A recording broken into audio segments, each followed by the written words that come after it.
Good Tuesday morning. It is Tuesday morning, right? Last week I think I said Tuesday when it was Wednesday, but hey, good morning there. Welcome to Ice Age TV, the internal combustion engine age YouTube channel that talks about all my cars and trucks and SUVs and cars and motorcycles and dogs and the kid. And there's my sticker. I need to get stickers made up. People are asking for them. Gotta get some made up. Jeez. Good morning there. Thanks for tuning my channel this morning on a Tuesday morning. What a beautiful morning. Not too humid, not too hot. So it really is a nice day. And I got my Harley. It's the Harley look day today. How about that, huh? In 150 back yesterday from Coons Baltimore Ford. Thank you, David. Service guy got me in and out. And the DEF module in that truck went bad. $500, like a $453 warranty covered item, and then I had the oil change and fuel filter and DEF filter and all that good stuff. Had I not have all of this stuff covered, yesterday would have been about an $800 bill. $800. Wow, that's just crazy. But the kids got her F450 back. That's just such a cool truck. How many of those you see going down the road? And wow, just a never-ending cut the grass. I just can't get over how, we are, I guess, in some ways in a drought. I don't believe it because we've had so many torrential rains here, and the grass just doesn't stop. I can't stay ahead of it. If you just think how heavy the grass is, if you see all the clippings there, I mean, wow. But yet in other parts of Virginia, it's a drought, I guess. I mean, anyways, wow. So, look at all the vehicles. Look at all my vehicles. I asked myself this morning, how confident are you when you make decisions to buy things? I mean, isn't that something that's really a key part of when you go get something, fixating something? No, tang. No, look at the Dodge Charger Hellcat Red Eye sitting outside here because I cleaned up my Ford Power Boost, and I just love this Ford Power Boost. Last night I was thinking to myself, this is such a great truck. I mean, I just truly love this vehicle. Never even researched it as far as the Power Boost package. And yet here I am owning this vehicle. And last night, I kind of was thinking to myself, people always ask me, come on, dogs, set the dogs in. What the heck is that? Where did that come from? I have no idea. Here's the Harley and the Indian. And come on, Pops, let's go. Come on, get in. Let's get you guys in, because as I'm talking here about all my toys, what'll happen is, come on, hey, let's get in. So we're walking down the street, and then bing, bam, done, they're gone. But I see myself, this Ford Power Boost, people say, what's your favorite vehicle? And I thought to myself last night, if I had to give up everything, this would be the most practical vehicle I could keep, and the most enjoyable. So I think I'd have to say the Ford Power Boost. If dire straits came to me, the world came to the end to me and my finances, and I can only have one vehicle, I'd have to say the Ford Power Boost would be my choice. Some people are like, yeah, what about the Bronco? Well, you got to have a truck. And I did the thing years ago, having a Toyota TRD FJ Cruiser trailer, a trailer behind it. In fact, right back here is the trailer. I bought that trailer back like in 2005 or 6. I used to tow that behind my FJ Cruiser and work off of it in my dire straits of my terrible years of 08 and 09. So here's the thing. The confidence. Isn't it what we all are, the key word in our life is how confident are you to pursue what you want to do or what you want to buy? The confidence level, it just goes through so many aspects of our life. And I thought to myself, in the car side, it's so cool to buy a vehicle and really be able to tell the difference in the vehicles and how confident one is over the other. And I just walked by my Jeep Grand Wagoneer. That's the nicest full-size SUV I've owned to date. And I've owned the full-size Range Rovers. Keep that in mind. I've owned a lot of I've owned Mercedes and the Volkswagens, the Touareg, and the list goes on and on and on. So here I see myself thinking here about the Jeep product, which I love this product, but the confidence level in that vehicle versus you come over to the Ford Bronco, and it's a huge difference and your confidence level of driving the vehicles. And the reason is because the front independent suspension on that Bronco versus that solid axle front suspension. That's a huge difference on how that vehicle handles going down the highway, where it tends to walk. That's just a characteristic of any vehicle that has a front solid axle. You know, this F-250 truck, the Ram trucks, you know, your heavy duty vehicles have these solid front axles. And Jeep, that's its true heritage, is the front solid axle. So the confidence level for me, when you compare a Bronco to a Wrangler, it's just two different vehicles. And the Bronco is a much more confident vehicle. But the Wrangler's a cool vehicle. So there's anybody here, I'm not trying to be, the Wrangler's it's a really fast vehicle. But the Bronco takes it and the confidence level. When you look at this power boost, I'll take this vehicle all day long with this electric motor setup over the Ford Lightning all day long, because the Ford Lightning requires you to find charging stations, and it limits its over-the-road capability. You just don't have the confidence of towing a vehicle or towing a trailer and going on long trips and not having the challenge to to re-energize it. So yeah, the Ford Lightning would not be my favorite vehicle by any means. It's just too early in the infrastructure of the charging infrastructure and everything else. So this is a much more confident vehicle, and it's a very powerful vehicle and very comfortable vehicle, and it's not too high off the ground, and it has a heck of a tow capability. And then you come over here to the motorcycles, and that's one thing that if you look for a motorcycle when you are able to test drive it, which most of the time you're not, but if you are, there's a huge difference in your confidence level on these motorcycles. And a lot of people are reaching out, and some people are being critical, saying I paid too much for this motorcycle here, I got ripped off. And I'm like, what are you talking about? I don't understand that. I mean, I'm very diplomatic. I just say, hey, what do you mean by that? So people think that I'm paying 3, 4, 5, 6, 10 grand over for this new CVO Road Glide. So to keep it really simple, the open bike, to me, at my age, is not a very confident riding motorcycle. This bike here especially. This is a really cool looking motorcycle with the bobber look to it, and it is. It really has that retro cool look. It's a great bike. It's a great around town bike. Open highway, my confidence goes down considerably at high speeds, because this bike wants to lift you off the motorcycle, because there's the way your arms are positioned up on the motorcycle. You're like a big wind sail for this motorcycle going down the road. You start hitting 60, 70 mile an hour speeds, you totally feel this motorcycle wanting to like lift you. So to me, it's not a comfortable over the road highway motorcycle. Back road, yeah, it's fun. Same thing over here on the Honda CB650. When I grew up on, I kind of grew up on these type of bikes per se, and when you're younger, you don't really understand that wind in your face. So for me, I would not feel very confident in that bike at high speeds. It's just too much in my face, too much in my body. Same thing here, the Street Bob.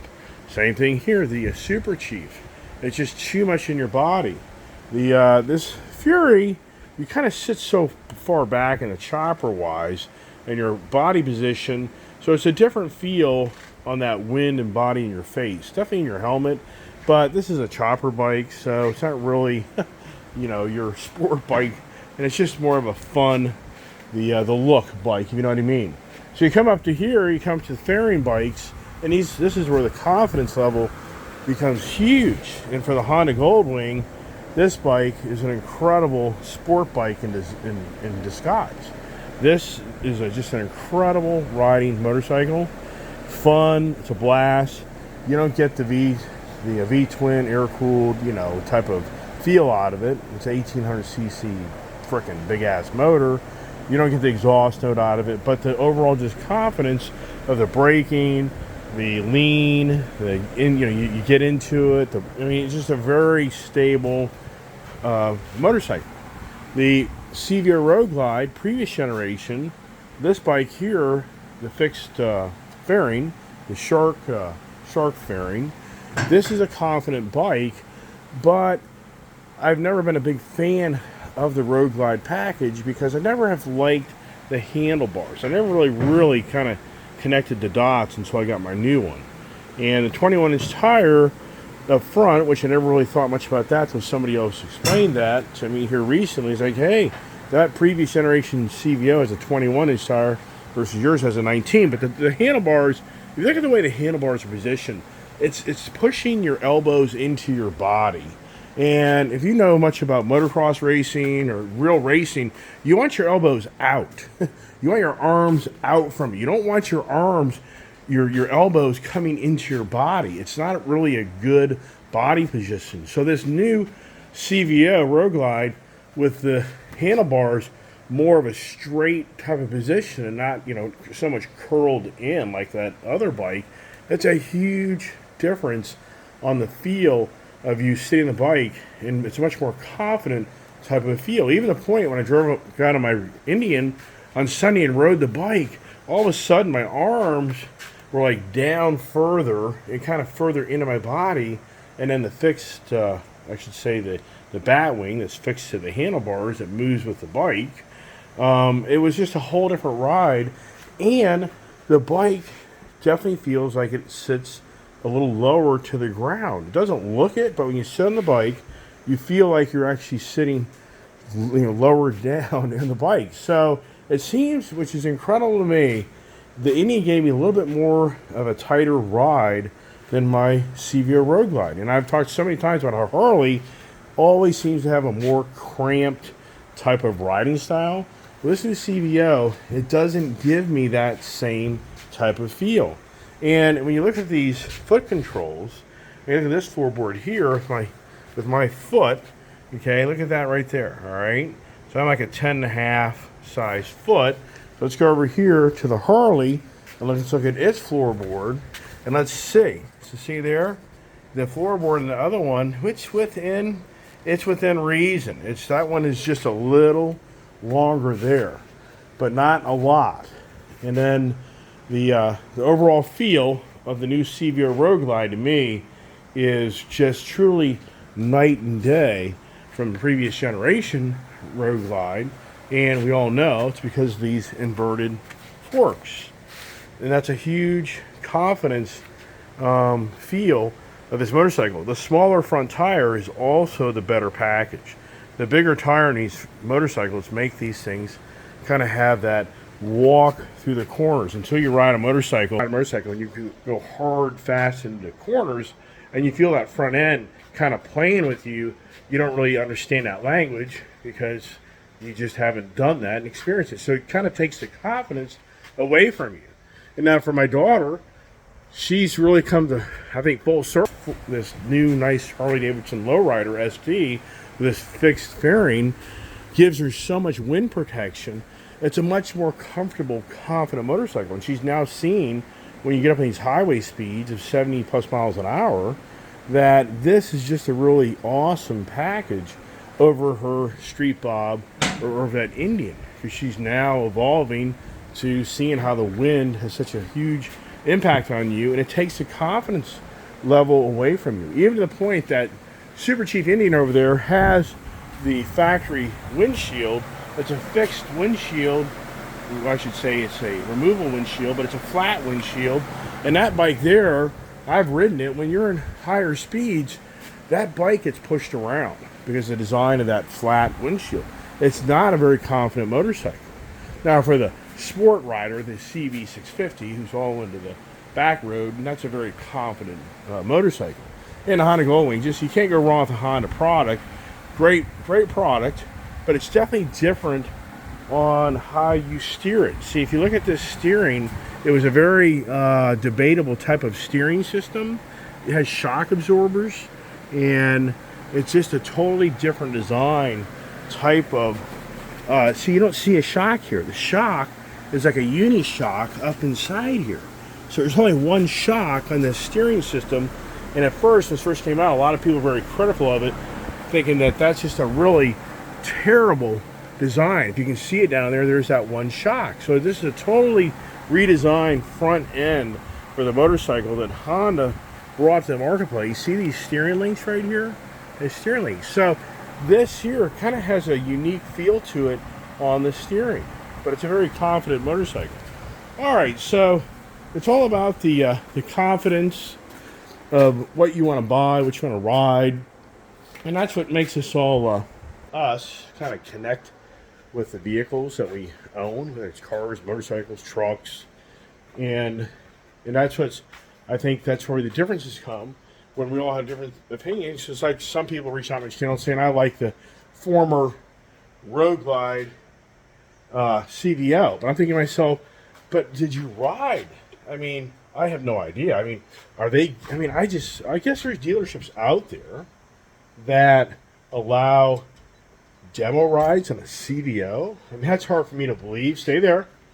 Get the dogs up here. Get up my office. Day going here. Come on, pups. Get up here. Come on, let's go. Come on. Time to go to work.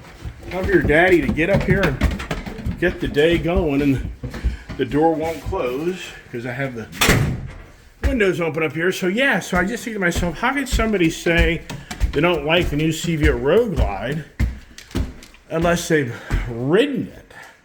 And once again, I'd be blown away. Hey, pups. Get the AC going. Get the morning routine going here. Right? So, all right. Get my coffee. I'm thirsty. Need water, really. So, yeah, but I don't understand that statement of how you like the former CVO Road Glide if you've never ridden a new one. And my understanding, for most dealers, I mean, I know this much.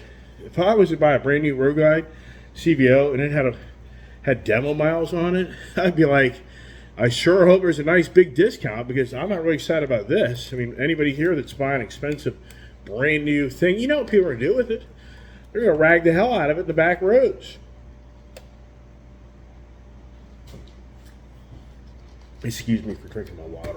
I'm just thirsty. Dry, cutting grass, doing all that good stuff. So my computer always over here, the screen. Yeah, so I try to keep the theme going with the cars and motorcycles, and I try to compare it with the state of times. And I got to thinking to myself this morning, I think I got my password wrong here, was, you know, the confidence level. It just seems like here in the past 3 years, it just seems like here in recent times, the confidence level of so many things is like through the roof. I mean, just so many people are like beating their chests about how great they are and how much they can charge you for their house, how much they can charge you for their car.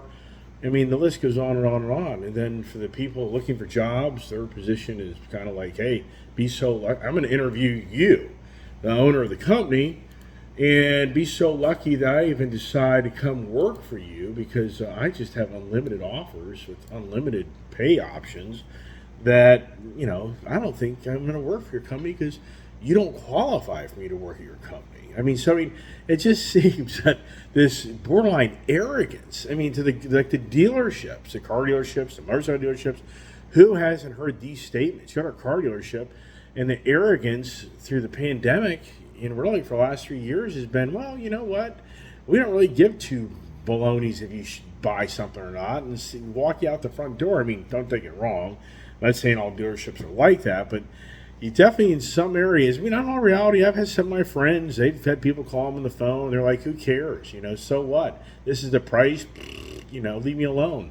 Just come get the damn car or motorcycle, and if you don't like it, I don't give two craps because the next guy will, which is, for the most part, correct.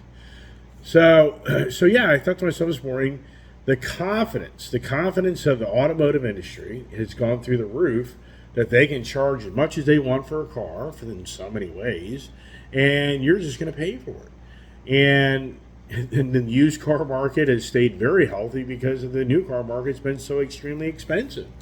Now, I think to myself, at the same time, the market has transitioned into the EV market, which we all know. I talk about this in a daily, conversation.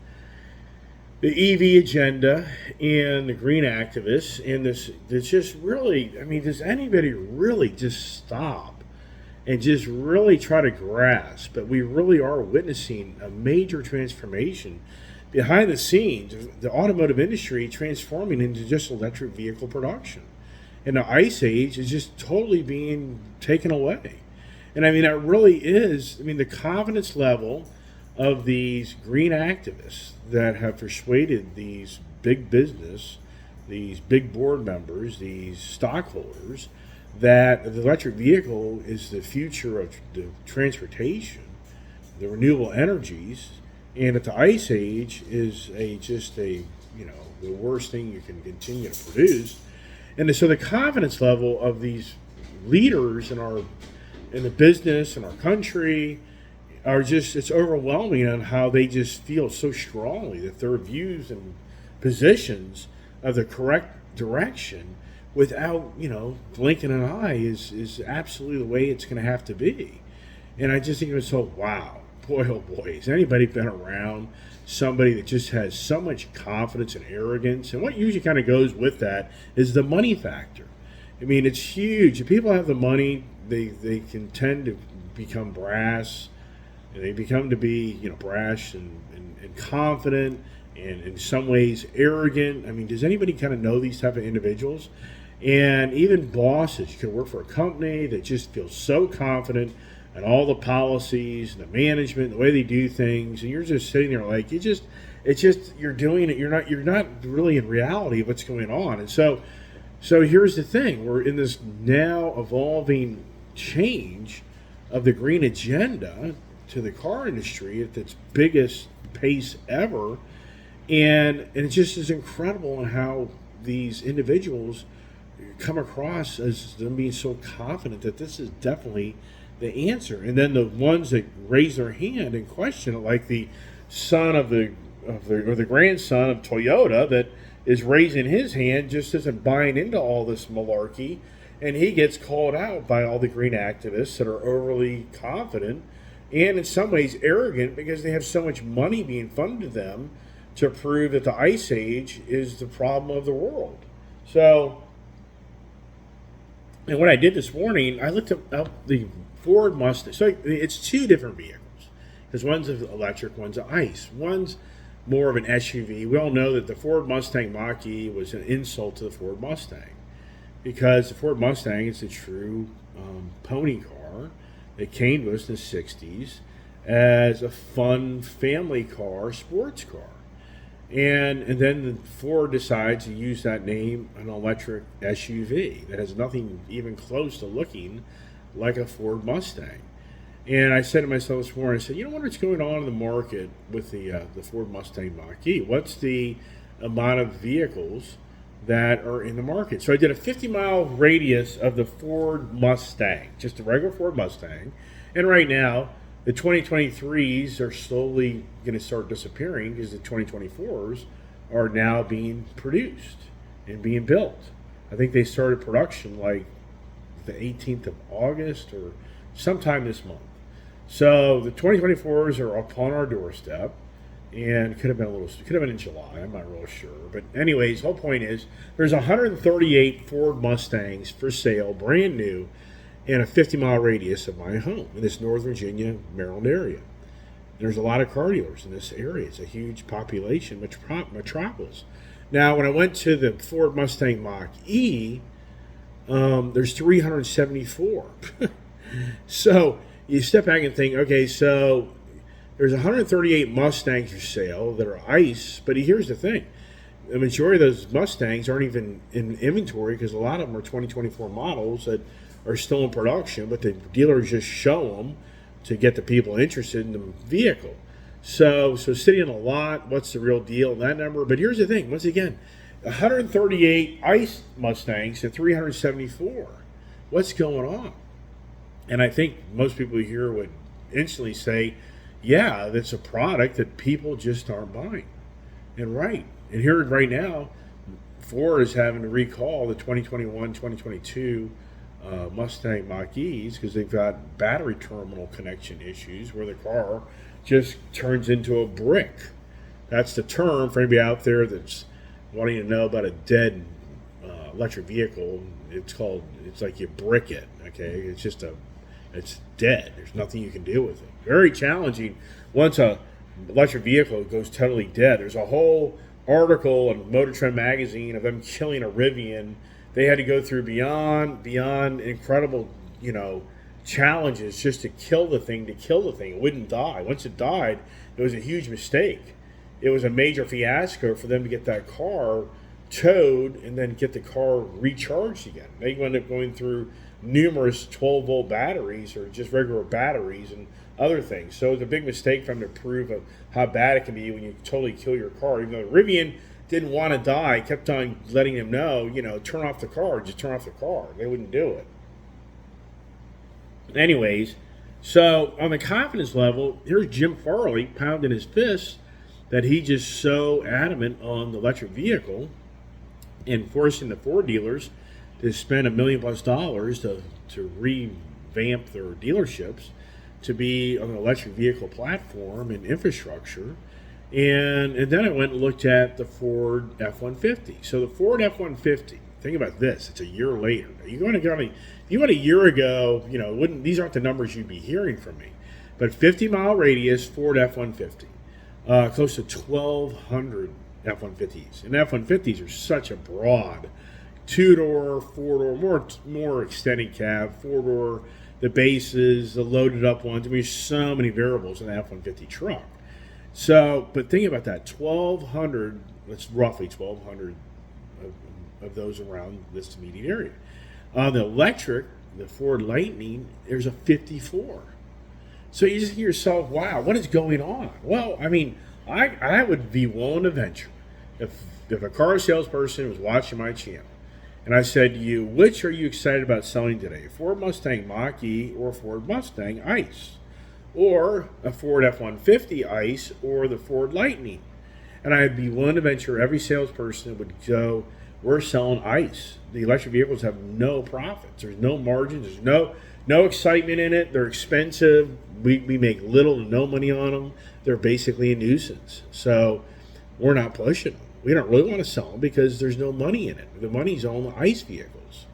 Yeah, so hey, Jim Farley, hello. But then the confidence level will go to, well, it's the future. And that's all we hear now more than ever in constant conversations. It's what tomorrow will be, what tomorrow will be, what tomorrow will be. If you've been around as long as I've been around, I'm 60 years old, you've been down this path before, the people that tell you how tomorrow's going to be, and for the most part, they're always wrong. But they have this arrogant, confident level, confidence that comes through them. But here's Jim Farley. I mean, Jim Farley in so many ways is backtracked. Jim Farley and even the CFO is backtracking on all these predictions of numbers of production for these vehicles, and they're starting to push it out. Once again, they're pushing out, well, it's just not time. It's going to be 2026. I mean, it's just like Elon Musk. Elon Musk is having to cut prices on all his Teslas to keep his so-called domination of Tesla ruling the market. It's interesting. I got my window tinted on my Ford F-250 Tremor on Saturday to LA Tint. And that's interesting because I asked him, they're doing really well. Their business is growing every year. I've been going there since like 2015. 70 tinted vehicles. 70. I mean, wow. So that's how many vehicles I've had tinted since 2015. Some of them gotten a free tint. Yeah, wow. Where's that, right? He said when you hit 100, you get a free tint. I'm like, really? Okay. So anyways, the confidence of that guy there about how I said, well, what happens if the car market starts to kind of slow down? It's like, won't have nothing to do with us. And he's like, we'll never slow down. I'm like, really? You think the economy started turning some? He's like, nope, no way. He's like, you know how many people out there have cars that have no window tint on them? I'm like, oh, yeah, but it's all about the money factor. He's like, nah. It's like, no way will we ever slow down. They're thinking about expanding. And I said, oh, man, I've seen this happen so many times. You guys are doing so great. And now you're going to go buy another building, set up another shop up the road, blah, blah, blah. Who doesn't know these stories? Oh, yeah. If you haven't been through life, you haven't been through this in your life, once you build the big McMansion, everything goes south. That happens all the time. So the confidence level for the Jim Farley and the CFO and the Elon Musk that the EV, revolution, which that's what it is, the Inflation Reduction Act, so many programs supporting the transformation of the industrialization of the electrification. That's what's going on more than ever in the confidence level of this city administration that's pounding their fists that this is the answer to the future of this country, to be a electric vehicle, battery, and solar and semiconductor, manufacturing. It's no doubt the future of this country is to be better and more profitable, but yet everything's getting so expensive. And here's the latest. The latest now is on the job reports. What is this all about? The job reports is now talking about how the labor, statistics, they're going to revamp how they actually evaluate the real jobs. They go off of a variable of what they can kind of come to closure, what's going on in the so-called, growth of the labor market. And it goes from March, fiscal year is March to, I guess February to March or whatever it may be. So now they're saying that there may be up to 650,000 less jobs reported between now and March of next year. They're saying, and here's what's really interesting about it.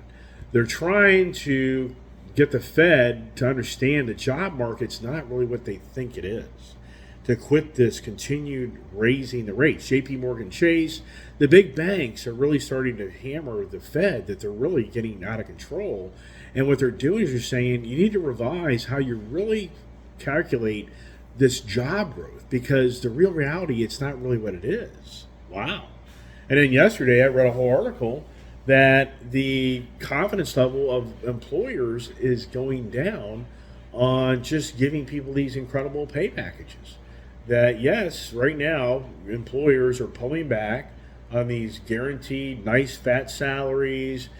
People, basically being, lured in, and don't get me wrong, I'm sure there's definitely individuals out there that have special talents that are still going to get good compensation, but they're saying overall, just here in the last few months, the confidence of the employers of where this country's economy is going and the expenses and the labor costs, they're starting to pull back.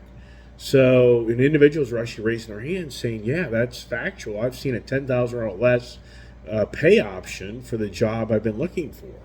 So the confidence level there is starting to seem to kind of be deteriorating on that. And then here's what's really interesting. The new the Board of Education actually just signed off on a $39 billion of waiving off debt to 800,000 people. This is really two different things from the administration, Joe Biden talking about giving student debt college relief. This is actually, I think, a little different, and I'm not that in depth into it, but I think I'm pretty on par. So apparently, a few years ago, 2 or 3 years ago, I guess, if you're a person that's paid into your college tuition loan of 20 years, you could qualify to have that debt maybe lessened or waived. So, but during the pandemic, this kind of went idle, and now it's come back full circle, where the Board of Education has now just signed off on relieving people of their debts. And it talks about this one individual, and I just think to myself, this is so incredible. Here's a gentleman, 52 years old, that in 1988 went to college, took out student loans, and by 2005 he owed $149,000 on the loan. And I'm thinking, was the original loan like maybe 50 or 80,000, but with accruing interest, if you're only paying the interest payment on the loan or whatever it may be, everybody knows when you start accruing interest on debt and you're not paying it down, it gets to be out of control. And so anyways, so 2005, this individual owed $149,000. Well, by 2022, 2023, he owed $300,000 on his student loan. And wow. So you think to yourself, how did that happen? So he was relieved of that $300,000 debt, and he's very thankful because he didn't know how he was going to pay the debt, because it's been put on hold now since the pandemic. So if it goes to 3 years, he hasn't had to pay any debt. So I just think to myself, wow, the confidence level of the education sector convincing people to take a loan out to get an education. But in the end, they can't even pay back the loan they took for the education they got. that doesn't afford them to be able to pay it back. I mean, how confident is that? I think to myself, where are we in the education system, especially the college?